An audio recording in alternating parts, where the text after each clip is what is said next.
Good morning, Knicks Nation. Today is Thursday, the 22nd day of December 2022. I hope you're all safe and healthy today. I hope your family is also safe and healthy and that the needs of you and your family in terms of food, shelter, clothing, as well as health are being met today. Blessings upon those that work in the healthcare field, along with the first responders, who every day are only trying to save lives.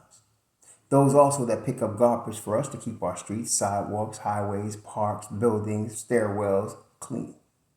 Those also that make deliveries for our convenience.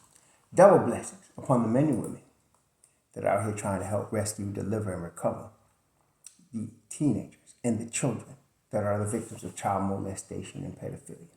The victims also of prostitution and child prostitution, of pornography and child pornography. The victims also of human trafficking and sex slavery. Double curses upon the perpetrators, upon the profiteers, and the perverts who create this heinous industry. Finally, blessings upon the homeless. There are nearly 600,000 men, women, and mostly children living on the streets of the United States of America, and millions around the world in similar or worse conditions, and blessings upon them, for theirs is the kingdom. Last night at Madison Square Garden, there was a basketball game. The New York Knicks' 8-game winning streak was snapped by the Toronto Raptors. The Knicks actually gave it all they could. You see, in the league, as I always say, on any given night, any team could beat any other team on any given night. And the thing is, sometimes the ball bounces your way, sometimes it doesn't. There was one particular play that was emblematic of the night for the Knicks. Here, they're making a run. They had been in the lead by 1 point, and then now they went behind, but they were coming back again. They get Julius Randle underneath the basket, and he goes to lay the ball up, and it slips out of his hand. It was that type of night. Okay, the ball just doesn't bounce your way sometimes. It's nobody's fault. It's what it is. Okay, the Knicks weren't going to win the rest of the game, the rest of the games of the season, and run the table. Okay, we knew they were going to lose a game, so it can happen at any time. Pascal Siakam is an All NBA player, multiple time All NBA player, like 2 times I think. He's got a chip on his hand and a chip on his shoulder. He came last night because they lost 6 straight.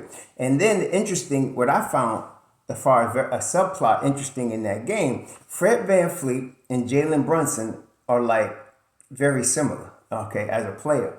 VanVleet played 40 minutes last night, had 28 to go with, 52 that Siakam dropped. But they are so similar, but yet they have a little bit, they're different.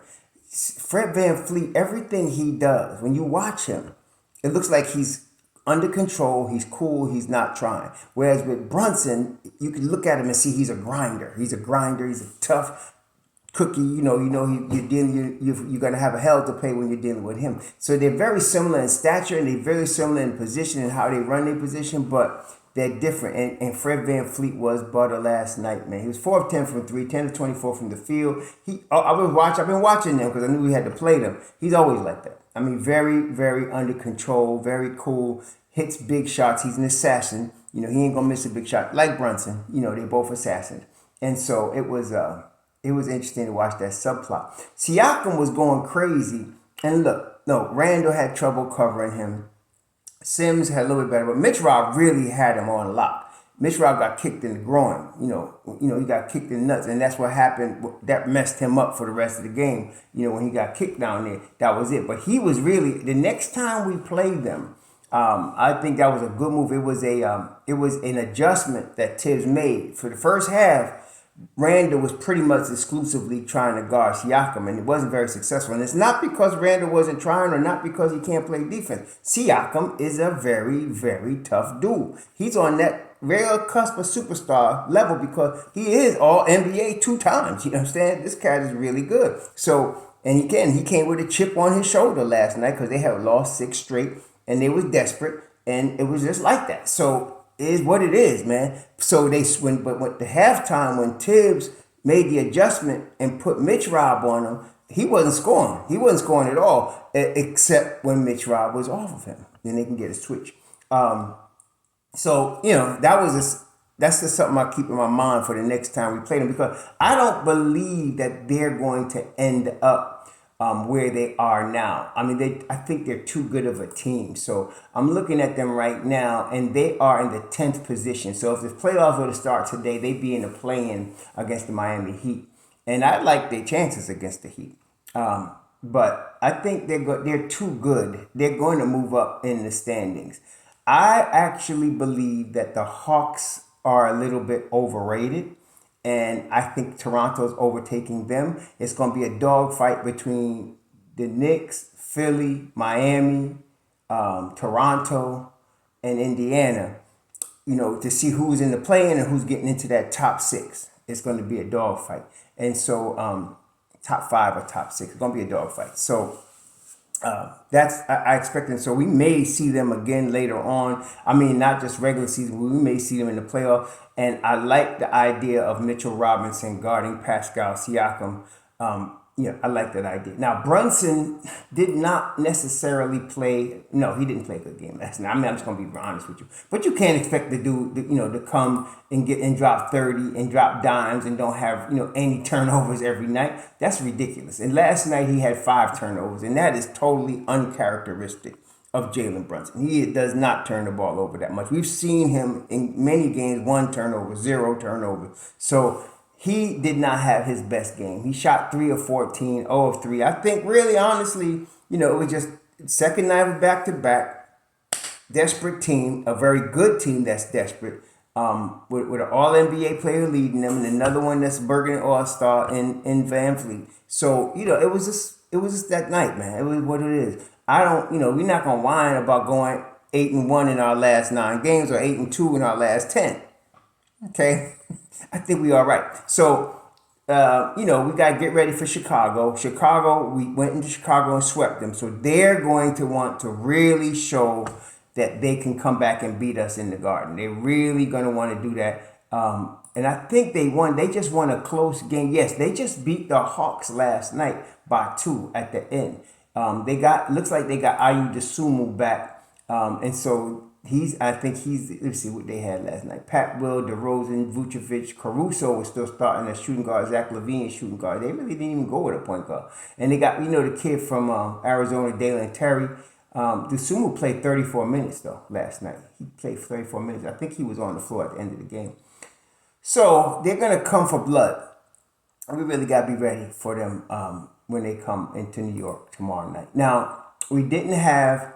and that's another factor, of course. I'm not blaming the fact that we didn't have Quentin Grimes, but I want to tell you, in all seriousness and reality, it's hard to just switch your lineup like that. When you're rolling the way the Knicks were with the same lineup, any sudden change to it, can cause a problem in the short term, not long term, in the short term. Like if he was to not play Friday, I'm very confident the Knicks could win that game without Quentin Grimes. But of course, it'd be better if we had him. But just not being able to play the second night of back-to-back because of the ankle, which we knew was hurt, it was going to be a hard adjustment. Quickly took about a quarter to get his rhythm. The first half of the game, he looked really a little bit out of sync. But then the second half of the game, he came on strong. And he really, he did what we all knew he can do. And he ended the game with 20 points. RJ, I was impressed the way RJ was playing last night. I mean, he ended up with 35 assists, 5 boards, and he looked like it. I mean, he turned the ball over too much, 4 turnovers, and that was dumb turnovers for him, aside from Austin Brunson. But he's still playing at a high level, okay? Quickly and RJ played well. Brunson did not. Robinson really got hurt, kicked in the groin at the, in a very inopportune time, and that limited him. He still tried to come back, but he had to rest that, And then Randall played good, actually. I mean, Randall only had 2 turnovers. He had 30 points. He had 13 rebounds. Randall actually played good yesterday. I'm not saying, I can't say anything negative about him. The ball slipped out of his hand. What are you going to do? So he tried his best. He started a little bit arguing with the refs, but then again, he caught himself. And I'm glad he did. I wish he would just not argue with them at all. But he was barking too much. But actually, that was in the air last night because both teams was barking at the refs. But he needs to. I'm glad he caught himself, but he needs to keep it under control because it's better for him. It's better for the Knicks when he's not letting the refs get in his head. But D Rose, I was expecting Mihailuk Steve Mihailuk sighting because of his shooting. But no, Tibbs went with Rose. I can't argue that. He's a dependable dude for Tibbs. Tibbs knows him. Tibbs trusts him. Right? There you go. So he brings Rose off the bench. Rose played 8 minutes. I like the 8 minutes that he played. McBride played 14, mostly in the first half. And then Quick played 35. So Hartenstein played 23. I would have liked to get more Sims again, more Mitch Rob, but is what it is. And so, we just chalked. Sometimes after a game in the past, when the Knicks have played badly, legitimately badly, this ain't one of them games, but when they play legitimately badly, we all would look at the situation like, look at that film, look what you did wrong, let's see if you can fix this defense, right? And then Mitch, and then Julius would come in the locker room and say something like, "Oh, we throw this one in the garbage and play the next one." And I'm like, "No, don't do that. Look and see what you did wrong." But this one, throw in the garbage. You won 8 straight. You just didn't have it. Second night back to back. This is the one you throw in the garbage, and then you just move on to Chicago. To play Chicago at the Garden on Friday night, tomorrow night. So. I'm hoping Quentin Grimes his ankle is healing. He's a young dude, 22 years old. Young dudes heal quicker. Remember when you was 22 and you heal quick? So hopefully he soaks that ankle, gets the treatment he needs today, like he probably did yesterday, gets the treatment he needs tomorrow, and he comes back ready to go on Friday. Hopefully Mitchell Robinson's groin injury is not serious, that he can come back also on Friday and play. And so, yeah, I think the Knicks should be in good shape for the Bulls on Friday. And quite frankly, unlike Toronto's another one of those teams, they had Kawhi Leonard. They won a chip with Kawhi Leonard, okay? But they're another one of those teams that played together a long time. I mean, those guys, Siakam, OG Anunoby, they played at Van Fleet. They've all been together 4 or 5 seasons. See, so it's not like these guys just are new to each other. Then they got Boucher. All of those cats know each other very well. They know the system that Nurse is running. And so that continuity is very important. And so they can battle with teams like the Knicks or anybody in the league because of that. But the Bulls are put together, again, by trades, by free agency, stuff like that. They have some rookies like Pat Williams and Dosunmu, but really, they're put together by trades and free agency. They don't know each other as well as some of these other teams, as well as the Knicks. The Knicks are a better team, is what I'm trying to say. So if the Knicks play to their strength, if everybody is healthy, we should beat Chicago again. Okay? But let's see, I want to meditate on it a little bit and look at the stats a little bit tonight. But I'm very confident. I think we could probably play with these guys. Plus, after winning 8 straight and then playing the back-to-back, we get a day off today. And Tibbs will probably give them a day off today. Then they come back to the Garden for probably a shoot-around or a light practice on Friday to make sure they're sharp. Especially if Quentin is playing. I want him to make sure he's sharp because now his J is starting to fall. I'm expecting him to be able to throw up like 4, 5, 6 threes a game. And he's going to knock down most of them. Deuce's jumper is starting to fall. As I told you, he needed about 10 games in this position. That was his 9th. He'll have another one on Friday. He needs to play, I think, a few more minutes than 14. But right now, he knows he's getting that. If we can get some more jumpers from him, that'll start to fall. If you noticed, one of the jumpers he hit yesterday was he was running and it was in the flow of a break and he stopped and pulled up. He's very good at that once he gets his jumper going. He's very good at that. So that pull up off the dribble, he could do that. So I just want him to get another game with Chicago, against Chicago and get that flow going. And I want Quentin to get that too. But the defense that the Knicks played yesterday, they gave up 113 points. But hey, like I said, man, it was time. It was time. You're going to win some, you're going to lose some. Okay, they have been giving up 90, 100s, 90s, 99, 89, 81, So it's time. Somebody's going to break out of that in a minute. And then it took a 52-point outburst from Siakam for them to get there. Okay, fine. We move on. Time for Chicago. The Knicks are still here.